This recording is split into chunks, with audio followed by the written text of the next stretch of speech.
हरे कृष्णा। आप सब लोग का स्वागत है भक्ति वैभव कोर्स में। हम लोग स्टडी कर रहे हैं श्रीमद् भागवत महापुराण प्रथम स्कंद अध्याय नंबर 18।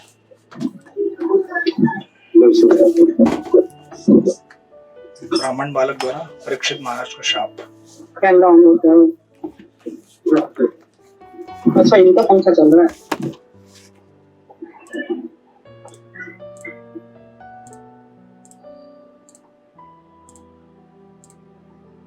Recording in progress.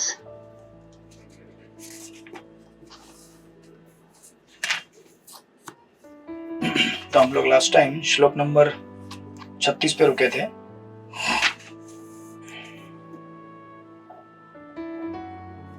क्रोध से लाल लाल आंखें किए अपने संगियों से कहकर उस ऋषि पुत्र ने कौशिक नदी के जल का स्पर्श किया और निम्नलिखित शब्द रूपी वज्र छोड़ा। तो जैसे कि हम इस प्रसंग में देख रहे थे, परीक्षित महाराज तथाकथित रूप से शमीक ऋषि का अपमान करते हैं, जबकि अपमान नहीं था वो, लेकिन भगवान की इच्छा से और श्रीमद् भागवत के प्राकट्य करने की इच्छा से ये सब प्रसंग रचा गया है। और उसी के क्रमानुसार अब यहाँ पर श्रृंगी द्वारा श्राप दिया जाएगा। तो ये अंतिम श्लोक था, हम लोग यात्रा जाने के पहले किए थे। तो यहाँ से आगे हम अभी प्रारंभ करेंगे श्लोक नंबर 37 से। हरे कृष्णा।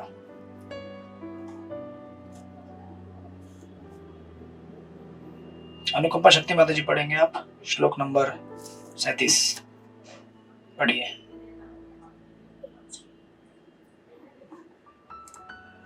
आपका आवाज क्लियर नहीं है। हाँ पढ़िए बराबर है, अभी पढ़िए।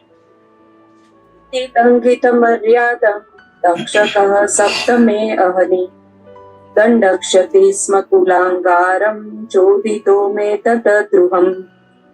उस ब्राह्मण पुत्र ने राजा को इस प्रकार शाप दिया, आज से 7वें दिन अपने वंश के इस सर्वाधिक नीच महाराज परीक्षित को तक्षक सर्प डस लेगा, क्योंकि इसने मेरे पिता को अपमानित करके शिष्टाचार के नियमों को तोड़ा है।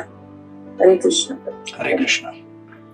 तो ये शाप था परीक्षित महाराज को दिया हुआ, जिसका अभी यहाँ पर शाप दिया है प्रथम स्कंद में। इसका अंतिम प्रसंग आएगा आपको 12वें स्कंद में। ये होता है श्रीमद् भागवतम। तो यहाँ से लेकर अंत तक इस बीच में जो 7 दिन में कथा होगी, ये 12 स्कंदों में इसका वर्णन किया गया है। हालांकि कथा क्रम अगर करेंगे तो कथा यहीं पे खत्म हो जाएगी कि इस प्रकार श्राप दिया। और फिर द्वितीय स्कंद में शुरुआत में 2-4 अध्याय में, तीसरे अध्याय तक ही पूरा हो जाता है एक्चुअली, कि परीक्षित महाराज को सुखदेव गोस्वामी बताते हैं कि उसका क्या उपाय है, आपको क्या करना है, किस प्रकार आपको अपने चित्त को भगवान में लगाकर इस संसार से विरक्ति लेकर भगवत धाम की तरफ जाना है। लेकिन ये प्रसंग यहाँ से जो स्टार्ट हुआ है, इसके बीच में कई अनेक प्रसंग जुड़े जाएंगे, जिन प्रसंगों का वर्णन परीक्षित महाराज के प्रसंग से जुड़ा हुआ रहेगा, मिलता जुलता। क्योंकि परीक्षित महाराज को तैयारी करानी है अपने चित्त को भगवत धाम लेके जाने के लिए। तो इससे जुड़े हुए सारे प्रसंग आएंगे। और यहाँ पर सुत गोस्वामी कहते हैं कि इस प्रकार ये शाप परीक्षित महाराज को मिला कि 7 दिन के अंदर आपको क्या होगा, ये तक्षक नाम का सर्प डसेगा। श्रील प्रभुपाद पुराण में लिखते हैं, इस प्रकार ब्राह्मण शक्ति का दुरुपयोग करना आरंभ हो गया और धीरे धीरे कलयुग में समस्त ब्राह्मण अपने ब्रह्म तेज तथा संस्कृति दोनों से विहीन हो गए। एक्चुअली आपने कई बार सुना होगा कि कलयुग में ब्राह्मण जो असुर होते हैं वो कलयुग में ब्राह्मण परिवार में जन्म लेते हैं। तो कोई ब्राह्मण रहेगा तो गुस्सा मत कीजिएगा। तो एक्चुअली जिनको भगवान द्वारा जिनका वध हुआ है, या भगवान से जो युद्ध में मारे जाते हैं, या जिन्होंने भगवान को देखते हुए शरीर छोड़ा है लेकिन वो भगवान के भक्त नहीं है।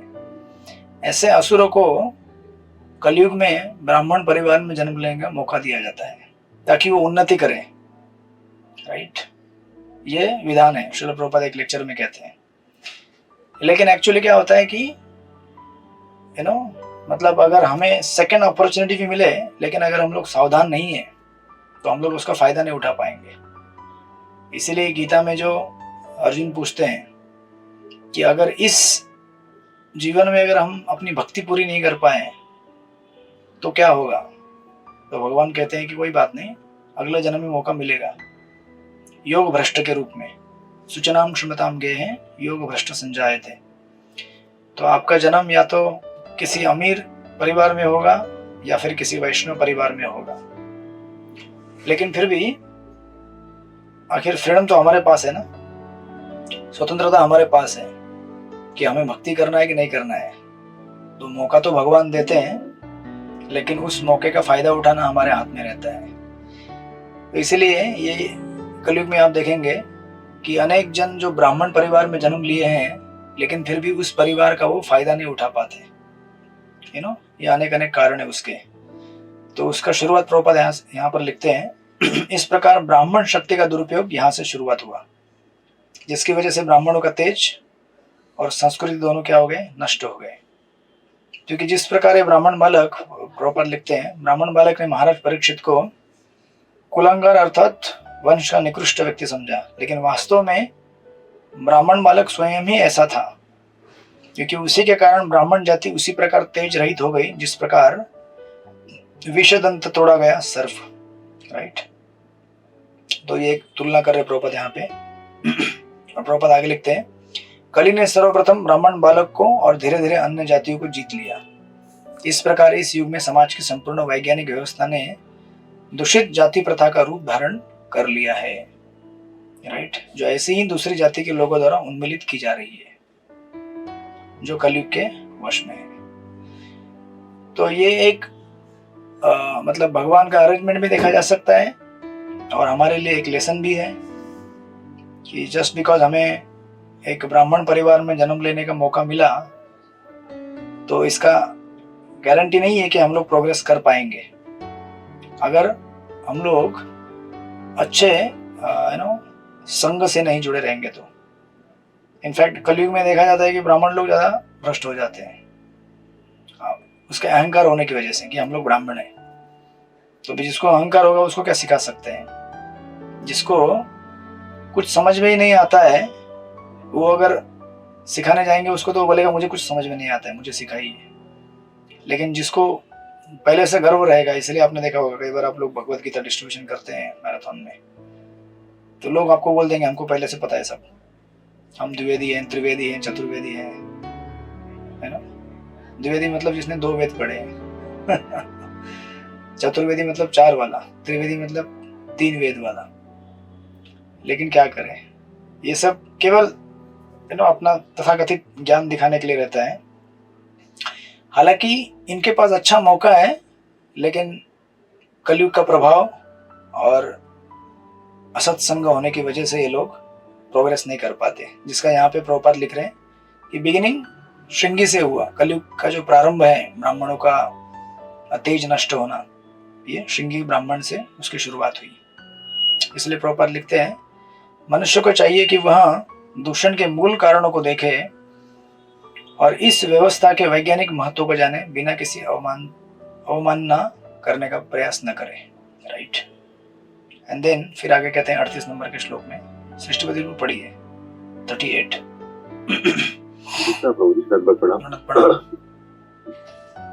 ततो अभ्येत्य आश्रमं बालो गदे सर्प कलेवरम पितरम वीक्षित दुःखार्तो मुक्त कंठो रुरोधहा। तत्पश्चात जब वो बालक आश्रम को लौट आया तो उसने अपने पिता के गले में सर्प देखा और उद्विग्नता के कारण वो जोर से चिल्ला पड़ा। हरे कृष्ण प्रभु जी, धन्यवाद प्रणाम। हरे कृष्ण। तो जनरली आपने देखा होगा कि बच्चे जो रहते हैं कभी कभी कुछ गलत काम कर देते हैं। गलत काम करने के बाद उन्हें पता नहीं रहता है कि सही किया है कि गलत किया है, तो पहले से रोना चालू करते हैं ताकि अगर गलत हुआ हो तो थोड़ा सिंपैथी मिलेगा, है ना, सेफ साइड। बच्चे जनरली, हम लोग भी बचपन में ऐसा किए हैं। This is a mentality of a kid, छोटे बच्चों का ये मानसिकता रहता है। और ये जो श्रृंगी था यहाँ पे, जो ये भी एक छोटा बालक ही है, इज नॉट सो मैच्योर। और जब स्ट्रेस बढ़ जाता है, कभी कभी आपने देखा होगा आपके जीवन में भी, in condition of so much stress, हम लोग कभी कभी उस स्ट्रेस को रिलीज करने के लिए अगर आपको मौका मिले तो आप रो देते हैं बराबर ना। तो मैंने देखा है कई बार, है ना, लोगों को ऐसे बाथरूम में जाकर रोते हुए या ऐसे किसी कोने में जाकर रोते हुए, है ना, बिकॉज उस प्रेशर को कहीं ना कहीं तो रिलीज करना है ना। और उसको, उस प्रेशर को रिलीज नहीं करेंगे तो इट बिकम्स वेरी, मतलब आप अंदर ही अंदर बहुत तकलीफ में रहते हैं। तो एक बार मैं बुक डिस्ट्रीब्यूशन कर रहा था, तो है ना, यहाँ ग्रैंड रोड में, तो मैं ऐसे बुक दिखाने लगा, बोला कि ये भगवत गीता है, ले लो। तो ऐसे नॉर्मली बात कर रहा था वो व्यक्ति, लेकिन मैंने जब बुक दिखाया, उसने थोड़ा सा देखा बुक, और बुक देख के गाड़ी था उधर एक खड़ा, उस गाड़ी पे सर रख के रोने लगा जोर जोर से सबके सामने मैं बोला क्या हुआ क्या हुआ? बोला मेरी जिंदगी बर्बाद हो गई है, ये सब नशा करके शराब पी के मेरा पैसा खत्म हो गया, मेरा घर बर्बाद हो गया, है ना।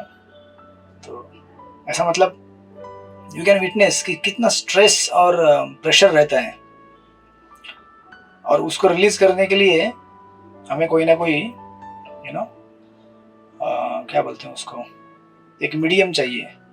तो एक ये मीडियम है। तो अभी आप देखेंगे यहाँ पे कि श्रृंगी, उन्होंने जो श्राप दिया परीक्षित महाराज को, तो उस समय उन्हें पता नहीं चला कि उन्होंने क्या किया है।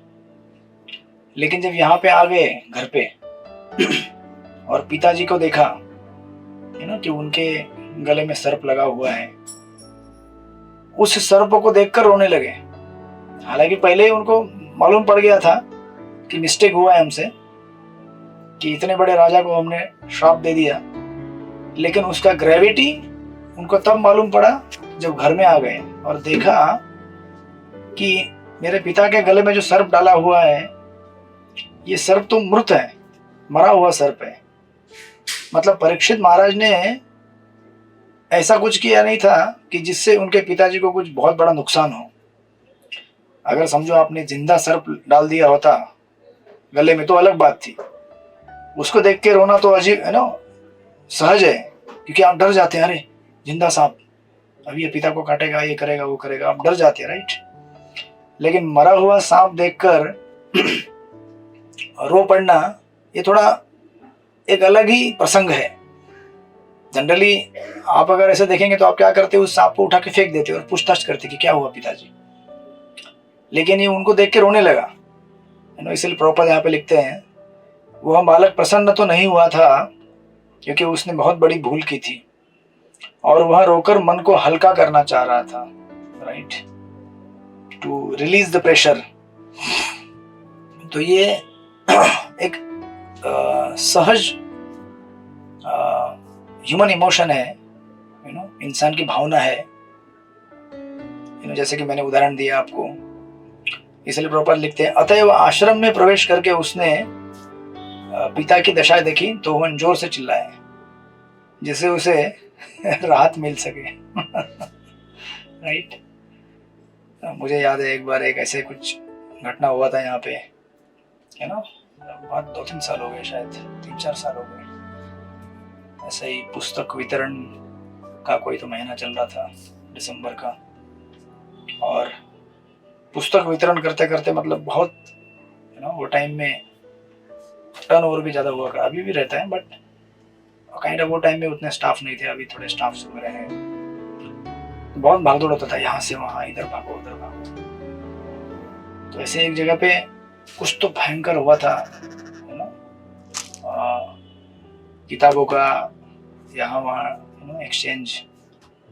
तो मैं ऐसे एक भक्त से बात कर रहा था, उसने कुछ तो बोल दिया, हल्का सा बोला उसने, उसके बोलते ही मेरे आंखों से आंसू आने लगे और मैं जोर जोर से रोने लगा। मतलब ये कैसा रहता है कि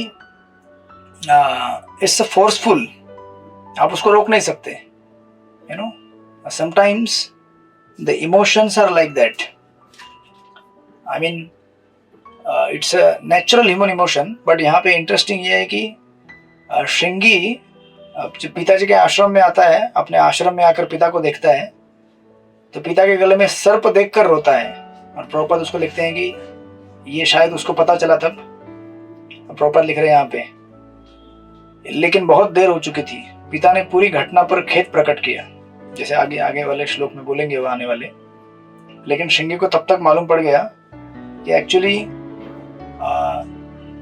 ये मुझसे बहुत बड़ा क्या हो गया है, मिस्टेक हो गया है, मुझे ऐसा नहीं करना चाहिए था। एंड दैट्स व्हाई उसको हल्का करने के लिए वो क्या कर रहा है, रो रहा है। बालक ही था तो उसको भी थोड़ा सिंपैथी चाहिए, that is the reason. And then फिर उसके आगे कहते हैं श्लोक नंबर 39 में, बरसाना किशोर माता जी पढ़िए श्लोक नंबर 39।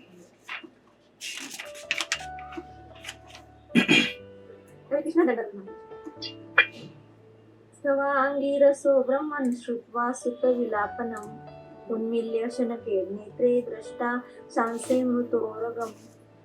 हे ब्राह्मणांनो, अंगिरा ऋषींच्या कुळात जन्म झालेल्या त्या मुनींनी आपल्या मुलाचे रडणे ऐकून हळूहळू डोळे उघडले आणि आपल्या गळ्यातील मृत सर्पही पाहिला। हरे कृष्ण। दंडवत हरे कृष्ण।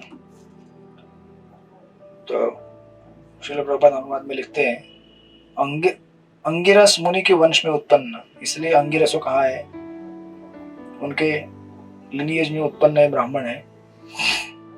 अपने पुत्र को देखा तो क्या किया उन्होंने, धीरे धीरे अपनी आंखें खोलना चालू किया, राइट।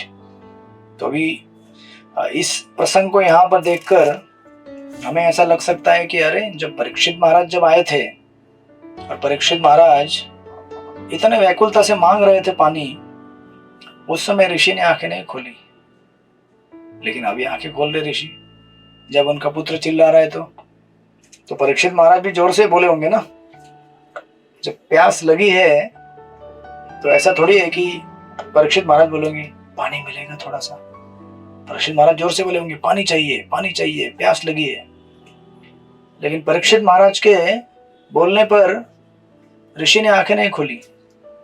लेकिन अभी आप यहाँ पे देख रहे हैं कि ऋषि ने आंखें खोल दी, बालक ने इस प्रकार रोना चालू कर दिया। तो ऑफ कोर्स ये थोड़ा जोर से चिल्ला रहा था पुत्र, तो कभी ऐसा हमें लग सकता है कि शायद शमीक ऋषि इनको अपने पुत्र से आसक्ति था, इसीलिए आंखें खोली हैं क्या इन्होंने,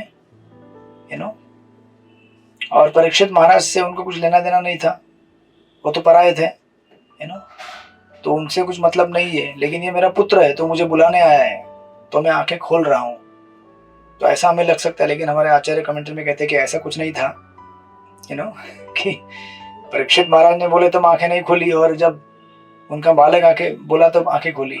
ये हमें बैकग्राउंड में ध्यान रखना चाहिए कि ये प्रसंग भगवत प्रेरित है, भगवान की प्रेरणा से हो रहा है। नहीं तो उनकी आंखें तभी भी खुल सकती थी जो नहीं खुली, लेकिन इस वक्त आंखें खुल गई। और उनकी आंखें खुलने का जो क्रम है वो भी ऐसा सडन नहीं है, इसीलिए यहाँ पे लिखा गया है कि धीरे धीरे उन्मिल्य विलापनम उन्मिल्य शनकई, धीरे धीरे। तो धीरे धीरे अपने ट्रांस से बाहर आ रहे हो, और जब वो देखे आंख खोलकर तो उन्होंने अपने गर्दन के चारों ओर क्या देखा, सर्प देखा, राइट।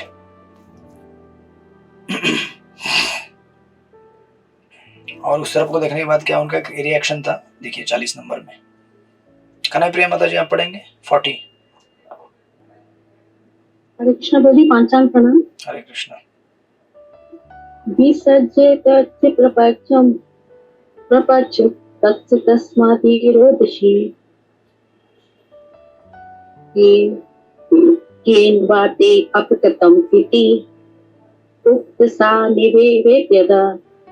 उसने पड़ा हुआ सर्प एक ओर फेंक दिया और अपने पुत्र से पूछा, वे क्यों रो रहा है? क्या किसी ने उसे चोट पहुंचाई है? ये सुनकर बालक ने जो कुछ घटना घटी थी उसे कह सुनाया। हरे कृष्ण। यस, हरे कृष्ण। और प्रभुपाद का ऑब्जर्वेशन देखिए कितना इंटरेस्टिंग है। पिता ने गले में पड़े हुए सर्प को अधिक गंभीरता से नहीं लिया, उन्होंने उसे फेंक दिया। जबकि उसका जो उनके जो बालक थे श्रृंगी, उसने क्या किया, बहुत सीरियसली ले लिया। अरे ऐसा कैसे सर्प रख दिया मेरे पिता के गले पे? पिता को कुछ फर्क नहीं पड़ा। अच्छा सर्प है क्या, ठीक है फेंक दो उधर। कभी कभी हम देखते हैं अपने इसमें रोजमर्रा के प्रसंग में भी, है ना, हमसे जो सीनियर रहेंगे उनको कुछ प्रॉब्लम होता है, लेकिन नीचे चेले को बहुत प्रॉब्लम होता है।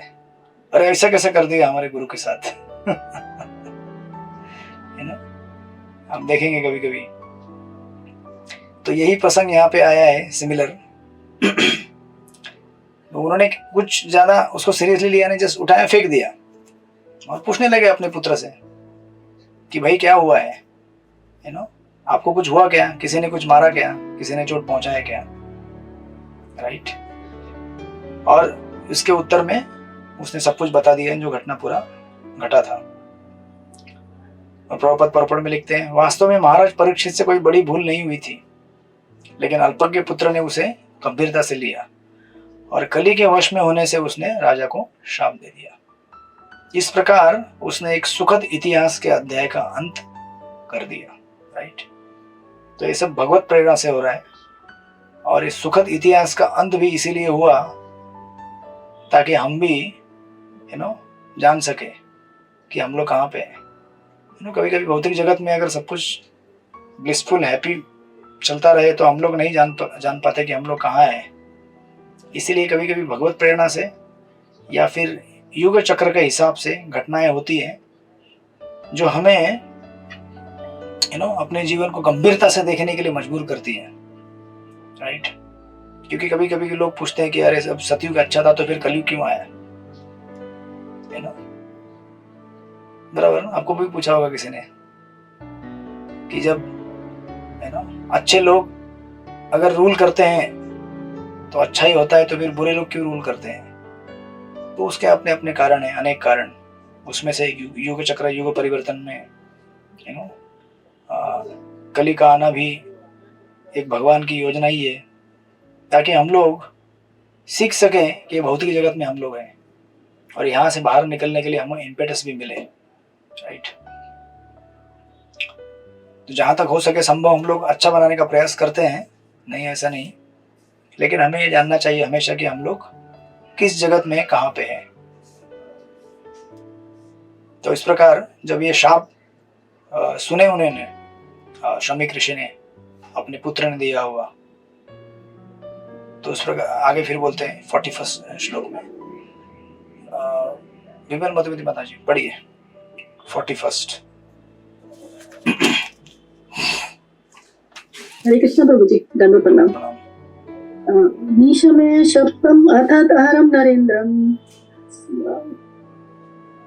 स ब्राह्मण्य आत्मजम अभिनंदत अहो बत अहम महत अध्ययते कृतम अल्पीयसी द्रोहे उरुदम धृता।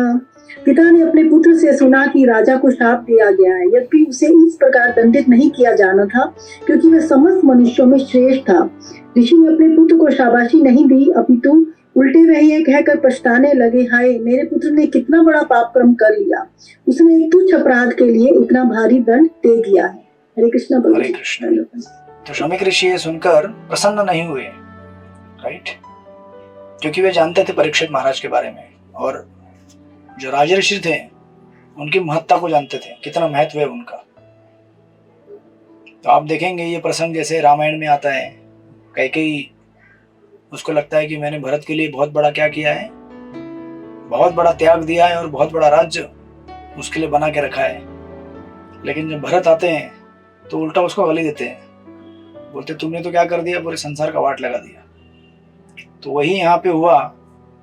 शायद शमीक ऋषि को ये बालक बताने की चेष्टा करता कि मैंने जो किया है वो अच्छा किया है, उसके पहले ही उसको उसका संज्ञान हो गया कि मैंने गलत किया है, और उसका कंफर्मेशन शमिक ऋषि ने भी किया यहाँ पे, और वो कहने लगे इस प्रकार दंडित नहीं किया जाना चाहिए था। तो कभी कभी क्या होता है कि दंड जो रहता है, समटाइम हम क्या करते हैं कि किसी को, अगर किसी ने कुछ गलत काम किया है तो उसका पनिशमेंट देना जरूरी है, लेकिन पनिशमेंट एक कैपेसिटी के बाहर अगर चला गया, इम्प्रोपोर्शनेट हो गया, तो वो पनिशमेंट नहीं रहता, वो रिवेंज हो जाता है, बदला। देखा होगा आपने कभी कभी कि अगर एक समझो स्कूल में बालक अगर होमवर्क करके नहीं आया तो उसको क्या सजा देंगे आप? टीचर लोगों को पता है क्या सजा देते हैं।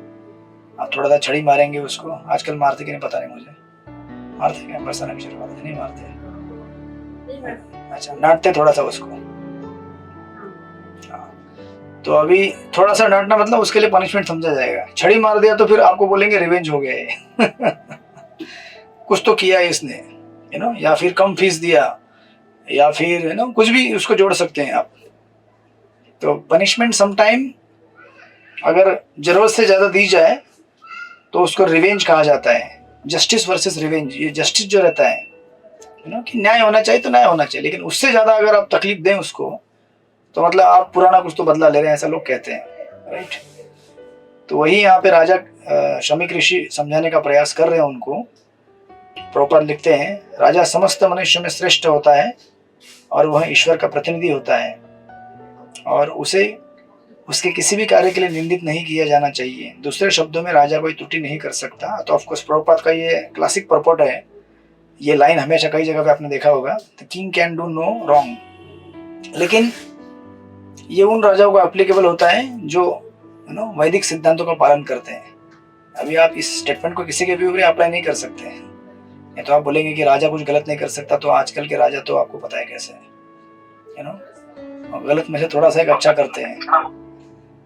तो प्रभुपाद बेसिकली वैदिक सभ्यता को मानने वाले और उसके सिस्टम को फॉलो करने वाले ब्राह्मण राजाओं के बारे में कह रहे हैं, राजऋषि उनके बारे में। राजा ब्राह्मण के अपराधी बालक को फांसी की सजा का आदेश दे सकता है, तभी वह ब्रह्म हत्या का पापी नहीं बन सकता, राइट। यदि राजा कभी कुछ त्रुटि भी कर बैठे तो भी उसकी अवमानना नहीं होनी चाहिए। जस्ट लाइक प्रॉपर उदाहरण देते हैं, कोई चिकित्सक अनुचित उपचार से किसी रोगी को मार सकता है, लेकिन ऐसे मारने वाले को कभी मृत्युदंड नहीं दिया जाता। होता है ना ऐसा, आपने देखा होगा कई बार मेडिकल केसेस में, तो बाई मिस्टेक कुछ होता है, गड़बड़ हो जाती है, so that is by mistake, intention नहीं रहता उसमें। उसी प्रकार परीक्षित महाराज जैसे उत्तम एवं पुण्यात्मा राजा के विषय में क्या कहा जाए, तो प्रभुपाद उसी प्रकार उसको ग्लोरीफाई कर रहे हैं आगे कि कितना इंपॉर्टेंट है राजा। और ऐसे राजा को आपने क्या कर दिया, श्राप दे दिया।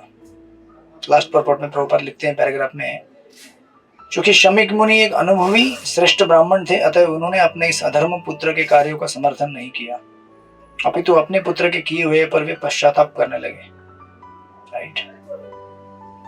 सामान्य नियम के अनुसार राजा शाप की सीमा से परे होता है, तो फिर परीक्षित महाराज जैसे उत्तम राजा के विषय में क्या कहा जाए, जबकि उनका अपराधी नगण्य था, राइट। इसलिए शमिक मुनि को पूरी घटना पर पश्चाताप किया, और पश्चाताप करते हुए वो क्या कहते हैं, 40 सेकेंड आरती माता जी पढ़िए 42 नंबर। हरे कृष्ण प्रभु जी दंड प्रणाम। न वै निर्भिनर्देवं पराख्यं समातुम् अर्हस्य विपक्वबुधे यतेजसा दुर्विषहीन गुप्ता विदन्ति भद्राण्यकुतो भया प्रजाः। हे बालक, तुम्हारी बुद्धि अपरिपक्व है, अतः तुम्हें ज्ञान नहीं है कि राजा मनुष्यों में सर्वोत्तम और श्री भगवान के तुल्य होता है। उसकी तुलना कभी भी सामान्य लोगों के साथ नहीं की जा सकती। उसके राज्य के नागरिक उसके दुर्दम तेज से सुरक्षित रहकर समृद्धिमय जीवन व्यतीत करते हैं। हरे कृष्णा प्रभु जी प्रणाम। तो ये अपने पुत्र को डांटने लगे, कि तुम्हारी बुद्धि क्या है, अपरिपक्व है, तुम्हें ज्ञान नहीं है, और तुमने क्या किया है, जो मनुष्य में श्रेष्ठ है, जो हम सबको सत्मार्ग में लेके जाते हैं, ऐसे राज ऋषि राजा को क्या किया आपने, श्राप दे दिया है, राइट। जैसे पिछले पर्पट में प्रभुपाद ने क्लैरिफाई किया है कि king is not an ordinary person. Even हमारे टाइम में भी आज अगर कोई इलेक्ट होता है, कैसा भी हो, फिर भी उसको आप रिस्पेक्ट देते ही है ना। प्रभुपाद चैतन्य चरितमृत में चांद गाजी के प्रसंग में कहते हैं कि कोई कैसा भी हो, कोई भी राजा तब बनता है जब उसे भगवान सिलेक्ट करते हैं, राइट। भगवान जब उसे पावर देते हैं तो उसका हमें आदर सम्मान करना, रिस्पेक्ट करना बहुत जरूरी होता है, as a matter of will of the lord. और परीक्षित महाराज जैसे राजा तो क्या है, इट्स नॉट ऑर्डिनरी राज ऋषि और समाज के संरक्षक है, वो प्रोटेक्शन दे रहे पूरे समाज को। ऐसे राजा के अभाव में क्या होगा, अराजकता फैल जाएगी, राइट। उसकी तुलना कभी भी सामान्य लोगों के साथ नहीं की जा सकती।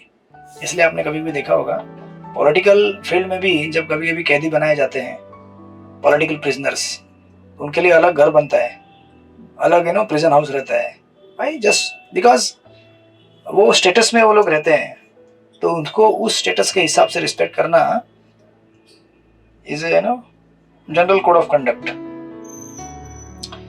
और जहां तक शिंगे की बात है, यहाँ पे एक शब्द का इस्तेमाल किया गया है, परीक्षित महाराज श्रमिक ऋषि कहते हैं अपरिपक्व बुद्धि। अपरिपक्व बुद्धि मतलब कभी कभी क्या होता है, देखिए कि समझो अभी कोई आप देखेंगे कभी कभी कोई नया नया एकदम रहेगा व्यक्ति, और बहुत जल्दी उसको प्रमोशन मिल जाए ऑफिस में, कंपनी में, या फिर किसी किसी व्यक्ति को बहुत जल्दी बहुत उपलब्धियां प्राप्त हो जाए जीवन में, तो हो सकता है कि उसको उसका अहंकार हो जाता है कि हमें तो बहुत जल्दी मिल गया। अभी समझो दीक्षा के लिए 4 लोग लाइन में खड़े रहेंगे, 2 लोगों का दीक्षा बहुत जल्दी हो जाता है, 2 लोगों का होता नहीं है। जिनका होता है उनको लगता है मैं तो भगवत धाम पहुंच गया अभी। जो लोग बेचारे खड़े रहते हैं तो लाइन में, हाँ ठीक है वहीं बैठे रहो, हमारा नंबर आएगा, जो कृपा होगी भगवान की तो नंबर आएगा। तो कभी कभी हम सुपीरियरिटी फील कर सकते हैं, बिकॉज ऑफ इमेच्योरिटी, ये न जानते हुए कि दीक्षा तो शुरुआत हुई बाबा। दीक्षा मतलब शुरुआत हुई है अभी, इनिशिएशन मतलब इनिशिएट, टू स्टार्ट, ये कोई अंत नहीं है। और अंत कब होगा, अंत है ही नहीं ना। भगवत भक्ति में कितना आप कर सकते हैं, sky is the limit.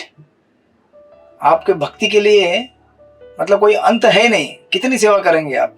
Srila Prabhupada अपने जीवन के अंत में अंत तक ट्रांसलेट कर रहे थे, उसके बाद भी प्रभुपाद की इच्छा थी कि मैं महाभारत के ऊपर कमेंट्री लिखूं, रामायण के ऊपर लिखूं, क्या क्या लिखूं, कितना मतलब अगाध सागर है वो, राइट।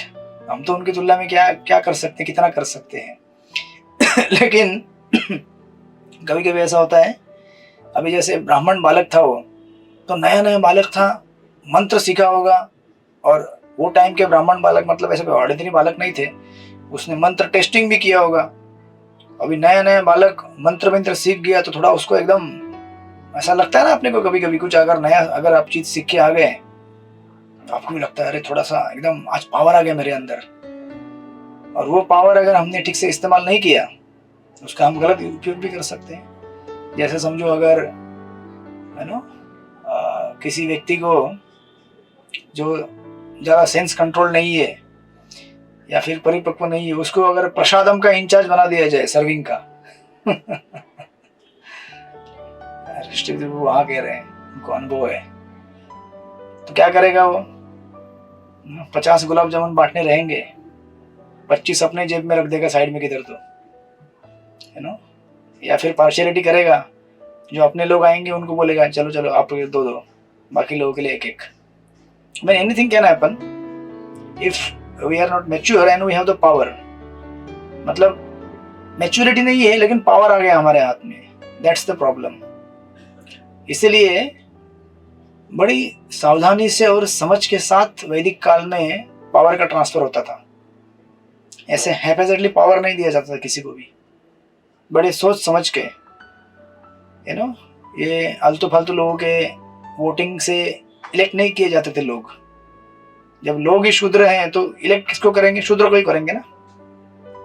जब लोगों को पता ही नहीं है कि जीवन की मतलब प्रिंसिपल्स क्या हैं लाइफ को जीने के, जब उनके प्रिंसिपल आहार निद्रा भय मैथुन के अराउंड ही घूमते हैं, तो ऐसे लीडर को इलेक्ट करेंगे जो उन्हीं चीज़ों में फंसा हुआ है। थोड़ी ऐसे लीडर को इलेक्ट करेंगे जो आपको इस चीज़ से परे लेके जाए, राइट। तो इसलिए इमैच्योरिटी एंड इमैच्योरिटी में पावर मिल गया, उससे क्या हो गया, इंटॉक्सिकेशन होता है।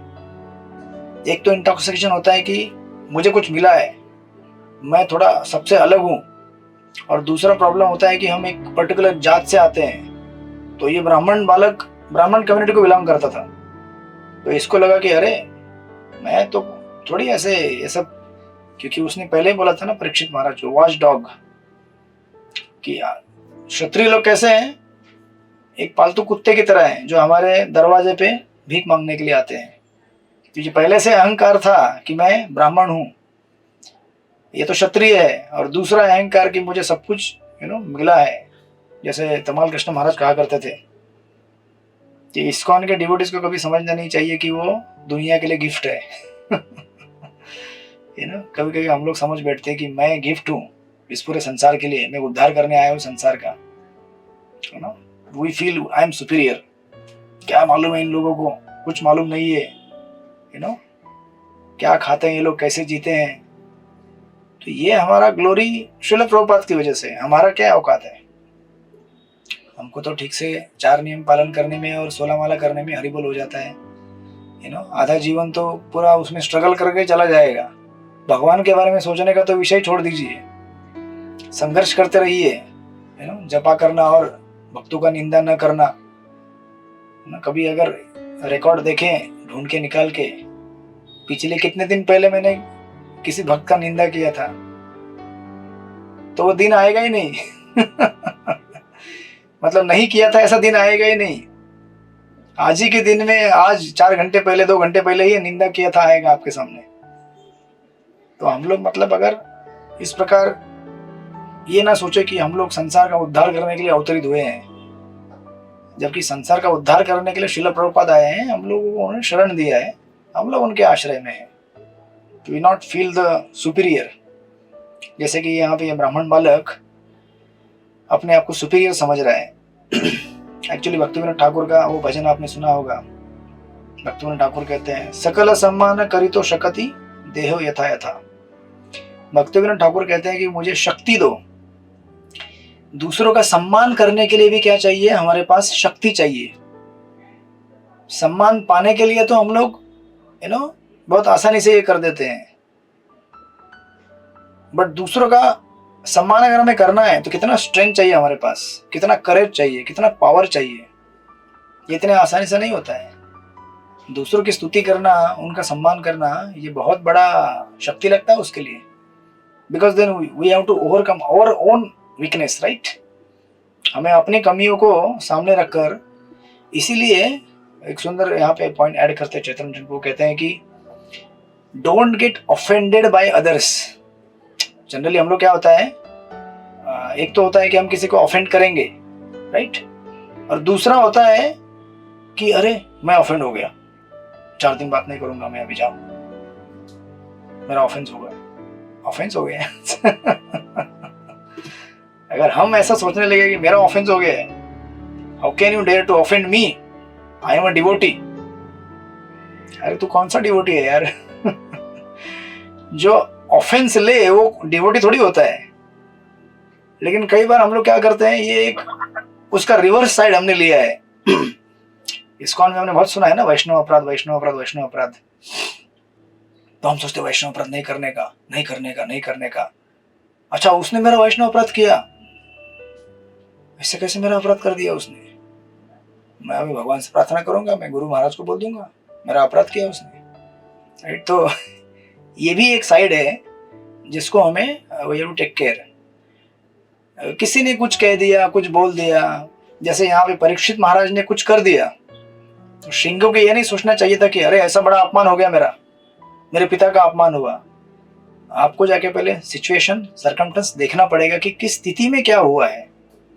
कोई भी जनरली एज अ डिवोटी जानबूझकर कोई किसी का अपराध नहीं करता है, सबको मालूम है ये वैष्णव अपराध होता है, ऐसे नहीं करना चाहिए, वैसे नहीं करना चाहिए। But because of some circumstances, situation, कोई कुछ बात बोल दे या फिर कुछ अलग उटपटांग हरकत कर दे या बिहेवियर कर दे, तो उससे हमें तुरंत ऑफेंड नहीं होना चाहिए। ऐसा करने से क्या होगा, अगर हम ऑफेंड हो जाएंगे, मतलब जनरली लोग दूसरों को ऑफेंड करते हैं, लेकिन हम लोग क्या है, मैं ऑफेंड हो गया, तो मैं अगर ऑफेंड हो गया तो क्या हो गया, प्रॉब्लम किसका है, अभी मुझे तकलीफ होने वाला है। बराबर ना काशीनाथ प्रभु? काशीनाथ प्रभु सुन रहे कि नहीं सुन रहे? अगर मैंने ऑफेंस ले लिया, अरे मेरा अपराध हुआ है, तो प्रॉब्लम मुझे होगा ना, उसको थोड़ी होने वाला है, राइट? क्या प्रॉब्लम होगा इससे कि हम उस इंफीरियरिटी कॉम्प्लेक्स बोलते हैं उसको बेसिकली, कि मेरा ऐसा ये कर दिया उसने, मैं इतना नीच हूं, मैं ये हूं, उस भावना से हम लोग दुखी हो जाएंगे, राइट? और क्या होता है कि अभी श्रमिक ऋषि के पास, श्रृंगी के पास तो पावर था श्राप देने का, भगवान की कृपा से हमारे अंदर वो पावर नहीं है आज कलयुग में, नहीं तो पता नहीं हमने आज तक कितने लोगों को श्राप दिया होता। वैसे देते रहते हैं हम लोग, लेकिन काम नहीं करता है वो। कुछ होता है, हम बोलते हैं कीड़े पड़े तेरे, खत्म हो जाए तेरा भक्ति, भक्ति ऐसा तो नहीं बोलते डायरेक्टली, बट तेरा गाड़ी का टायर पंक्चर हो जाए, कल ऑफिस जाएगा ना, देखते हैं तेरे को, भक्ति शास्त्री में फेल हो जाएगा तू। मतलब हम अपने कंडीशन माइंड में जो भी आता है, लेकिन क्या करें, भगवान ने फॉर्चुनेटली पावर नहीं दिया है तो वो काम नहीं करता है, बट उसका एक सटल इफेक्ट हमारे पर रहता है कि वैष्णव के प्रति इस प्रकार नेगेटिव भाव रखने की वजह से हम वैष्णव को धीरे धीरे क्या कर रहे हैं, अपने आप से डिस्टेंस कर रहे हैं। मतलब हमें धीरे धीरे क्या होता है, फिर मुझे नहीं रहना है सोसाइटी में, I don't want to be here, ये लोग ऐसे ही है, एक नेगेटिव लेयर तैयार हो जाता है। फिर हम धीरे धीरे यही तो माया का काम होता है। फिर वैष्णव के प्रति नेगेटिव भाव आएगा, फिर धीरे धीरे आप अकेले भक्ति करना चालू करेंगे। जैसे अकेले भक्ति करना चालू करेंगे, आपको पता है क्या होता है आपके साथ, अकेले भक्ति नहीं कर सकते। उस प्रकार माया हमको धीरे धीरे उठा के दूर लेके चली जाती है। इसलिए ये जनरल पैटर्न है। आज ही मैं महाराज का लेक्चर सुन रहा था, महाराज कह रहे थे कि दो चीजों के ऊपर माया कभी प्रहार नहीं कर सकती, एक तो है वैष्णव सेवा और दूसरा है नाम कीर्तन, हरे कृष्णा कृष्ण कृष्ण हरे हरे, हरे राम राम राम हरे हरे। इन दो चीजों के ऊपर माया कभी अटैक नहीं कर सकती। आप चैंटिंग करना चाहे चैंटिंग कर सकते, माया क्या करेगी, आप चैंटिंग कर। अगर वैष्णव सेवा करना चाहेंगे वैष्णव सेवा कर, इसमें क्या कर सकती है माया, कुछ नहीं कर सकती आप। लेकिन यही तो पॉइंट है ना कि माया फिर क्या करती है, धीरे धीरे वैष्णव के साथ आपके रिलेशनशिप को खराब करना चालू करती है ना, असमझ लाती है। या फिर अगर आपका नाम संकीर्तन खराब करना होगा तो आपको क्या करेगी, जीवन के दूसरे प्रायोरिटी ज्यादा दिखा देगी। अरे वो काम बहुत ज्यादा है, क्यों इतना ज्यादा जब करता है, थोड़ा सा वो काम कर ले, है ना। जबकि एक दिन मैं हमारे एक भक्त के साथ डिस्कस कर रहा था तो वो बोल रहे थे कि हम लोग जनरली क्या करते हैं कि समझो हमारा एक प्रॉब्लम यहाँ पे रहेगा एक साइड में और दूसरे साइड में हमारा हरिनाम रहता है, तो हम कई बार सोचते हैं कि अरे थोड़ा पावर लगा के ये प्रॉब्लम सॉल्व करता हूँ फिर चैंटिंग करूंगा अच्छी तरह से। ऐसा होता है ना, कई बार हम लोग ऐसा सोचते हैं। ये वो भक्त ने बहुत अच्छा उत्तर दिया, उन्होंने, मेरे फ्रेंड है ब्रह्मचारी फ्रेंड, वो बोले कि ऐसा नहीं, इसका रिवर्स करना होता है। बोले अच्छे फोकस से अगर आप हरिनाम करेंगे कुछ समय के लिए तो भगवान की कृपा से 1 मिनट के अंदर वो प्रॉब्लम सॉल्व कर देंगे भगवान। और अगर हमने ये सोचकर अहम वर्ष में आकर, है ना, मैं बेसिक 16 माला के बारे में बोल रहा हूँ, अगर हम अपने अहंकार में आकर ये सोचे कि नहीं ये प्रॉब्लम पहले मैं सॉल्व करूंगा बाद में जब करूंगा, भगवान बोलते हैं अच्छा कर, देखता हूँ कितना करेगा तू, लगे रहे, है ना। फिर उसमें हम इतना उलझ जाते कि हो सकता है कि माला भी हमारी छूट जाए उस दिन। बट अगर हम भगवान का हेल्प लें तो भगवान चाहे तो 1 मिनट में सॉल्व कर सकते हैं, उसको कर सकते हैं कि नहीं कर सकते, राइट। तो इसीलिए एटलीस्ट हमारे बेसिक 16 के साथ खिलवाड़ नहीं करना चाहिए हमें। बाकी उसके बाद तो आपका बोनस है, आप जितना करना चाहे नहीं करना चाहे, बट एज अ प्रायोरिटी पकड़ के हम उसको अगर करेंगे तो हम काफी भगवान के करीब जा सकते हैं और अपने आप को बचा सकते हैं माया से। तो इस प्रकार यहाँ पे ये सुंदर पॉइंट कहते हैं कि डोंट गेट ऑफेंडेड। अपने आप के ऊपर ऑफेंस मत लो कि अरे उसने मेरा अपराध किया। किसी ने आपका अपराध नहीं किया है, खुद ब खुद आप जबरदस्ती अपने ऊपर अपराध लगाओगे क्या? यू नो, किसी ने कुछ बोल दिया थोड़ी आपके लिए बोला था वो, नहीं मेरे लिए बोला उसने, मैं ऑफेंड हो गया हूं मैं आज। जब तक वो भक्त आके माफी नहीं मांगेगा, मैं क्यों माफी मांगेगा वो, जब उसने अपराध ही नहीं किया है। तो फिर भी वैष्णव इतने कृपाशाली होते हैं, आके बोलते हैं प्रभु जाने अनजाने में मैंने कुछ बोल दिया होगा, माफ कर देना, है ना। हाँ ठीक है जाओ। ऐसे सॉरी बोलने से नहीं होता है। और कभी कभी क्या होता है कि हम लोग या तो हमने किसी का ऑफेंस किया है या फिर यू नो वो मेंटेलिटी हमारे अंदर रहता है हमेशा कि अगर हमने किसी का कुछ अपराध किया तो हम बोलने के लिए बोलते हैं हाँ ठीक है सॉरी जाओ। ऐसा नहीं होता है। है ना, आपको सचमुच बोलना पड़ेगा। और ये रिवर्स मेंटेलिटी कैसे आता है? अगर किसी ने आपने किसी का अपराध लिया और कोई आके सॉरी बोलता है, नाम के लिए सॉरी मत बोलो, सचमुच बोलो। राइट, तो उसका लिमिट नहीं है। मतलब हमारे तमोगुणी और रजोगुणी दूषित मन के विचार का। बट यहाँ पे ये कह रहे हैं कि अपने आप के ऊपर जबरदस्ती अपराध मत लो, उससे क्या होगा, आपको ही तकलीफ होगा। और इस प्रकार आप अगर ऐसा करोगे जैसे यहाँ पे श्रृंगी ने किया है, उसकी तुलना कभी भी सामान्य लोगों के साथ नहीं की जा सकती। ऐसे राजा को आपने क्या किया है, श्राप दिया है। राइट, ये आपने बहुत गलत किया है। एंड देन 43rd में फिर बोलते हैं, चित्रलेखा सखी माता जी पढ़िए 43, फिर इसके साथ हम क्लोज करेंगे 43rd। हरे कृष्णा, दंडवत प्रणाम प्रभु जी। अलक्षमाने नरदेव नाम्नि रथांग पानय अवय मंगलोका तदा हि चौर प्रचुरो विनक्षति अरक्षमानो विवरोथवत क्षणात। हे माझ्या मुला, राजाची राजवट ही रथ चक्र धारण करणाऱ्या भगवंतांचेच प्रतिनिधित्व करीत असते। जेव्हा ती नष्ट होते तेव्हा संपूर्ण जग चोरांनी भरून जाते आणि असे चोर संरक्षण नसलेल्या मेंढरांप्रमाणे प्रजेच्या क्षणात सत्यानाश करतात। हरे कृष्ण। हरे कृष्ण। तो उसका कॉन्सिक्वेंस बता रहे हैं यहाँ पे शमीक ऋषि कि इस प्रकार अगर ऐसे राजा नहीं रहेंगे तो क्या होगा, अराजकता फैल जाएगी, सारा संसार क्या हो जाएगा, चोरों से भर जाएगा। राइट। और प्रभुपाद परपड़ में लिखते हैं, श्रीमद् भागवत के अनुसार एक छत्र राजा परमेश्वर का प्रतिनिधित्व करता है। राइट, राजा को श्री भगवान का प्रतिनिधि कहा जाता है क्योंकि उसे जीवों की रक्षा करने हेतु दैवी गुण अर्जित करने का प्रशिक्षण दिया जाता है। इसीलिए गीता भगवान 4th अध्याय में बोलते हैं, गीता किसके लिए बनी हुई थी, राज ऋषियों के लिए, है ना, ओरिजिनली। तो गीता अगर आप पढ़ेंगे तो राज ऋषि बनेंगे, नहीं तो केवल राजा बनेंगे। और केवल राजा बनने का प्रॉब्लम क्या होता है, वो केवल क्या होता है, रानियों के साथ घूमता रहेगा फिर वो, क्योंकि राजा है ना। और अगर गीता पढ़ेगा तो क्या बनेगा, वो राज ऋषि बनेगा। यानी कि not only he is a king but he is also says. जब इस प्रकार गीता के ज्ञान के अभाव में लोग शासन करने लगते हैं तो ऐसे शासक क्या करेंगे, केवल समाज को, जो कि आप कलयुग में वर्तमान स्थिति देख सकते हैं। अभी थोड़ा थोड़ा है, राज ऋषि लोग आ रहे हैं थोड़े थोड़े, कुछ, लेकिन कलयुग है, कुछ गारंटी नहीं है कब क्या होगा। इसलिए हमें इसके ऊपर विश्वास नहीं रखना चाहिए कि चलो भाई अभी सब कुछ ठीक ठाक हो जाएगा, लेकिन अल्टीमेटली हमें तो अपना भक्ति करके यहाँ से निकलना जरूरी है। राइट, तो इसलिए यहाँ पे कहते हैं प्रभुपाद, कुरुक्षेत्र का युद्ध श्री भगवान ने अपने वास्तविक प्रतिनिधि महाराज युधिष्ठिर को प्रतिष्ठित कराने हेतु सुनिश्चित किया था।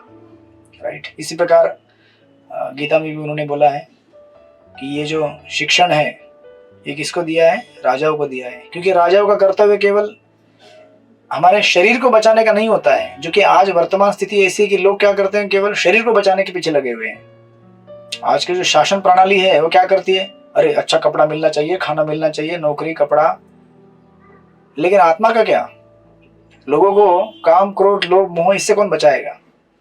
ये तो प्राइमरी कर्तव्य है राजा का, शासक का, कि लोगों को न केवल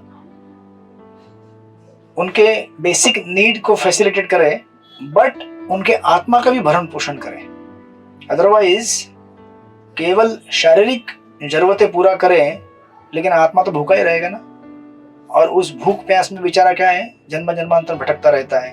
अनेक अनेक योनियों में बिना मुक्ति के, तो उसके लिए वो दुखदायी सिचुएशन है। तो इसीलिए प्रभुपाद यहाँ पे ये श्रमिक ऋषि कहते हैं कि ऐसे राजा का आपने क्या कर दिया है, उनको श्राप दे दिया है, जो बहुत इंपॉर्टेंट है हमारे लिए, राइट। तो हम लोग कल इसको देखेंगे और आगे बढ़ाते हुए 44 से लेकर और इस अध्याय को पूरा करेंगे।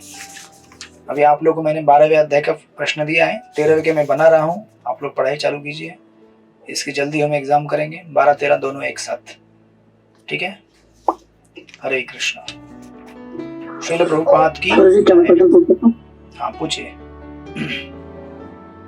हरे कृष्णा प्रभु जी, धन्यवाद नाम आपके चरण दास अनुदास का पूछिए। बहुत बहुत धन्यवाद प्रभु जी, जो इतने अच्छे तरीके से आपने समझाया, और मैंने प्रयास भी करूंगा समझने का। और इतने दिनों बाद आपके दर्शन हुए और कर्म क्रिया आवाज जो थी वो मेरे कानों तक गई। थोड़ी बैठी हुई है आवाज, थोड़ी बैठी हुई है मेरी। नहीं प्रभु जी, मेरे को तो बहुत अच्छा लगा। हरे कृष्णा। सब मैं तो चैतन्य चंद्र प्रभु के नोट्स और श्रील प्रभुपाद के तात्पर्य पढ़ के सुना रहा हूँ आपको, बाकी तो अपना कुछ है नहीं ज्यादा। बोलिए। प्रभु जी मेरा प्रश्न था, जैसे आपने बताया था अभी एक श्लोक पहले ही, कि हम दो तरीके से हमारा मतलब जब वो हो सकता है, मतलब एक तो वैष्णव सेवा और एक कीर्तन, बराबर, संकीर्तन। तो प्रभु जी इसको थोड़ा और क्लैरिफाई करने का प्रयास करेंगे कि भी किस तरीके की वैष्णव सेवा होनी चाहिए, और संकीर्तन तो ठीक है भाई, जाना चाहिए हमें, नहीं तो घर में बैठे बैठे रह जाएंगे तो खत्म हो जाएगी भक्ति, भी रुक जाएगी वहाँ पे। तो जो वैष्णव सेवा वो किस हिसाब से, उसको समझना का थोड़ा प्लीज प्रभु जी करना पकड़े। अलग अलग स्तर से, आप जिस स्तर पे उस स्तर से वैष्णव सेवा थोड़ी अलग प्रकार से होगी, मैं जिस स्तर पे वहां से थोड़ी अलग होगी। आप गृहस्थ हैं तो आप घर में रहते हैं, आप जॉब करते हैं, तो आपकी वैष्णव सेवा क्या रहेगी। आप थोड़ी ना ऐसे 24 घंटे आकर मंदिर में सेवा कर पाएंगे, राइट, क्योंकि आपका तो घर है, परिवार है, बिजनेस है। तो आप क्या करेंगे, डोनेशन देंगे मंदिर को, राइट, या फिर हफ्ते में एक बार आएंगे, आप सेवा देंगे। ये आपका तरीका हो गया। हमारा तरीका आप देख रहे हैं, राइट। अभी प्रवचन तो आप भी कर सकते हैं, लेकिन समय कहाँ बैठ के पढ़ने के लिए, तो हमारे पास समय है, हम बैठ के पढ़ते हैं और रिपीट करते हैं उसको। तो ये अनेक अनेक प्रकार है वैष्णव सेवा के। बेसिकली वैष्णव सेवा, जैसे कई बार कहा गया है कि हमारा डिस्पोजिशन होना चाहिए सेवा का। इट्स नॉट कि आश्रम स्पेसिफिक ऐसे ही सेवा होती है वैसे ही सेवा होती है, राइट। जैसे अगर चैरिटी में देखा जाए तो चैरिटी जो है वो अब 1 रुपया दे तो भी वो चैरिटी माना जाता है। जरूरी नहीं कि आपको 1 लाख रुपया देना है। एक हैबिट लगाना होता है हमको कि आज मेरे पास 1 रुपया तो मैं 1 रुपया दूंगा, ताकि जब मेरे पास 1 लाख रुपया आए तो मैं 1 लाख भी दे सकूं। जब मेरे पास 1 लाख रुपया है और मैं 1 रुपया भी नहीं दे सकता या फिर हम कभी कभी बोलते हैं अरे जब समय मिलेगा ना तो यात्रा में जाएंगे। छोटी छोटी यात्राएं निकलते जाइए ना, यात्रा में आदत लगाइए तीर्थ स्थान में जाने की। तो एक दिन, क्योंकि यात्रा से आए ना हम लोग इसलिए बोल रहा हूँ तो क्या होता है कि हैबिट लगता है फिर तीर्थ स्थान को विजिट करने का। चाहे तो आपके आसपास जाओ, जैसे हमारे महाराष्ट्र में यहाँ पे पंढरपुर पास में, तो कार्तिक में कई भक्त जब जगन्नाथपुरी नहीं जा सकते या वृंदावन नहीं जा सकते तो पंढरपुर जाके आ जाते हैं, पास में ही है वो। It's a habit we have to cultivate. Similarly सेवा के मामले में आज आप बिजी हैं, जितना यथासंभव हो सके सेवा करते रहिए। जब पूरा समय मिलेगा तो पूरा कर पाएंगे आप, राइट। और मुझे लगता है, और मेरी जानकारी के हिसाब से आप तो बहुत सेवा करते हैं। उतना मुझे लगता नहीं कि हमारे ब्रह्मचर्य आश्रम के ब्रह्मचारी भी करते होंगे, उतना जबरदस्त सेवा दे रहे हैं आप। तो ये तो मैंने केवल मेरी वाणी को शुद्ध करने के लिए रिपीट किया ठीक है। बट जैसे मैंने कहा, महाराज हमेशा कहते हैं कि ये 2 चीजों में माया गड़बड़ करती है हमारे, वैष्णव सेवा और नाम कीर्तन। ये अगर रुक जाए आपके जीवन में, समझ जाइए कुछ तो गड़बड़ हो रहा है। बिकॉज ये 2 चीजें हैं जिससे हम भक्ति में प्रगति करते हैं, राइट। और माया उसी चीज के ऊपर टारगेट करती है जो हमारा सबसे जबरदस्त वेपन है। वैष्णव सेवा मतलब वैष्णव संघ और वो सब कुछ आ गया उसमें, और नाम कीर्तन मतलब उसमें भागवत भी आ गया, सब कुछ आ गया। ये 2 अलग साइड है, हियरिंग एंड सर्विंग, है ना। हरे कृष्ण। प्रभु जी प्रश्न पूछना।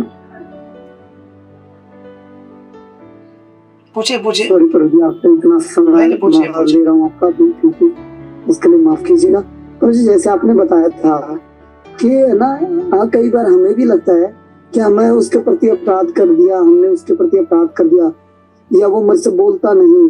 कई बार होता है, मन में होता है। या कई बार ऐसा भी होता है कि भाई उन्होंने हमारे प्रति कुछ बोल दिया पर हम उसको नेगलेक्ट कर देते हैं। दोनों साइड अलग अलग सिचुएशन है। मतलब अपने लिए तो हम बन जाते हैं जज, कोई हमारे प्रति कुछ कह दे, और हम दूसरे के प्रति कह दे तो हम बन जाते हैं वकील। तो इस चीज को कैसे समझे कि भाई हमने अपराध किया है या नहीं किया, या उसने अपराध किया है या नहीं किया हमारे प्रति। ये बहुत मुश्किल है डिफरेंस लेना। तो इसीलिए टेंशन लेने का नहीं, सीधा जाके बोलने का, प्रभु माफ कर देना, कुछ गड़बड़ हो गया होगा। तो एम्बिग्यूटी क्यों रखने का, डाउट रखने का ही नहीं ना। इसीलिए देखिए, बड़े बड़े आचार्य जो अपने जीवन के अंत में श्रील प्रभुपाद या फिर रामानुजाचार्य, वो कहते हैं ये जगत से जाने के पूर्व की अपने डिसाइपल को इकट्ठा कर करके माफ कर दीजिएगा अगर मुझसे कुछ गलती हो गया होगा, मैंने जाने अनजाने में आपका अपराध किया होगा। अब उन्होंने थोड़ी अपराध किया होगा, लेकिन फिर भी वो सेफ्टी के हिसाब से कर जाते हैं। It's not exactly safety, but it's genuine humble heart है उनका, एक नम्रता है वो। हम लोगों के लिए नम्रता नहीं रहेगी, but let's be be straight forward कि भाई कुछ गड़बड़ हो गया होगा, माफ कर देना। सिंपल है, एम्बिग्यूटी रखने का ही नहीं। किया होगा तो माफ करूंगा, माफी मांगूंगा, नहीं किया हो तो क्यों मांगू। अरे नहीं किया होगा तो भी मांग लो यार, क्या जाता है, कुछ जाएगा नहीं। उल्टा वो वैष्णव के चरणों में झुकने की वजह से भगवान देखेंगे कि अरे मेरे भक्त के प्रति झुक रहा है, उसके चरणों में झुक रहे हैं, आशीर्वाद देंगे। It's a very straight simple forward simple formula. ठीक है, हरे कृष्णा। श्रील प्रभुपाद की जय, परीक्षित महाराज की जय, सुखदेव गोस्वामी की जय। वांछा कल्पतरुभ्यश्च कृपा सिन्धुभ्यः च पतितानां पावनेभ्यो वैष्णवेभ्यो नमः। अनंत कोटि वैष्णव वृंद की जय, श्रील प्रभुपाद की जय। तो कल शाम को मिलेंगे हम लोग वापस 6:45 को। हरे कृष्ण प्रभु जी, की जय, हरे दंडवत कृष्ण, प्रणाम। दंडवत प्रणाम। हरे कृष्णा प्रभु जी, दंडवत प्रणाम।